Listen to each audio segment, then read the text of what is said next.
Super luxury ఆ పై బస్సులు non stop ఉంటాయి.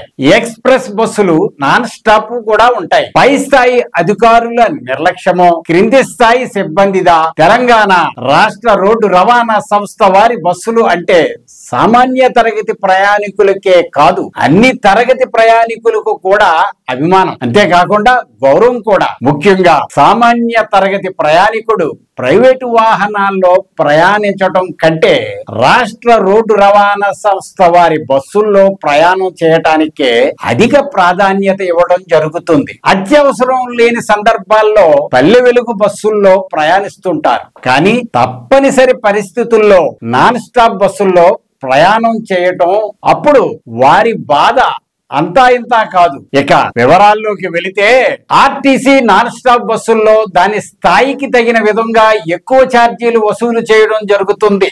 కానీ నాన్ స్టాప్ బస్సుల్లో ప్రయాణం చేస్తున్నప్పుడు ఒక ఎక్స్ప్రెస్ బస్సు ప్రయాణంలా ఉంటుంది.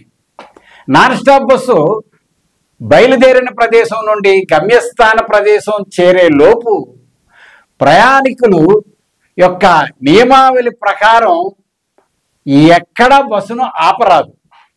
ఒకవేళ నాన్ స్టాప్ బస్సును మధ్యలో ఎక్కడైనా ఆపితే ప్రయాణం చేసే వారికి ప్రశ్నించే హక్కు ఉంటుంది.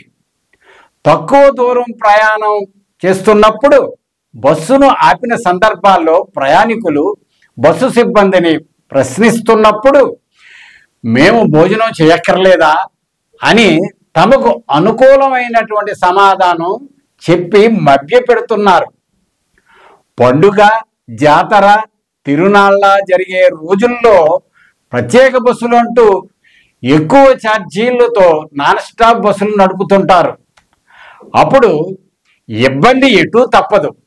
కానీ మామూలు రోజుల్లో కూడా నాన్ స్టాప్ బస్సుల్లో ప్రయాణం అంటే ప్రయాణికులు పడే బాధలు అంతా ఇంతా కాదు.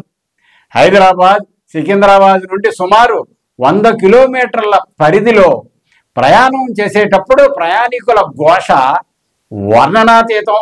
అంటే హైదరాబాద్ నుండి ఎటు చూసినా దాదాపు 60 నుండి 100 కిలోమీటర్ల పరిధి వరకు ప్రయాణికులు అనేక ఇబ్బందులు పడుతూ నరకయాతన అనుభవిస్తున్నారు.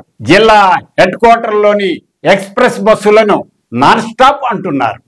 ఇంకా చెప్పాలంటే ఉత్తర హైదరాబాద్ నుండి గజ్వేల్, సిద్దిపేట, తూర్పు సికింద్రాబాద్ నుండి జనగామ, అనగా అటు దక్షిణం ఇటు తూర్పు ప్రయాణికుల కష్టాలు ఇన్ని కావు. ఎన్నో విచిత్ర గాథలు. సూపర్ లగ్జరీ ఆపై బస్సులు, నాన్ స్టాప్ బస్సులు ఉంటాయి. కానీ ఎక్స్ప్రెస్ బస్సులు ఉంటాయా? ఈ తప్పిదం ఎవరిది? ఎక్కడ జరుగుతుంది? అధికారులైనా ఎక్కువ స్థాయి వారిదా లేక కింది స్థాయి వారిదా? ఈ నిర్లక్ష్య వైఖరికి చర్మగీతం పలిగేది ఎప్పుడు? తెలంగాణ రాష్ట్ర రోడ్డు రవాణా సంస్థ వారు జరుగుతున్న వాస్తవ సంఘటనలను, ఈ తరహా సమస్యలను గుర్తించి సమస్యలను ఎదుర్కొంటున్న ప్రయాణికులకు అనుకూలంగా స్పందించనంత వరకు ప్రయాణికుల ప్రయాణంలో అనుభవించే ఆ బాధ చెప్పలేనిది.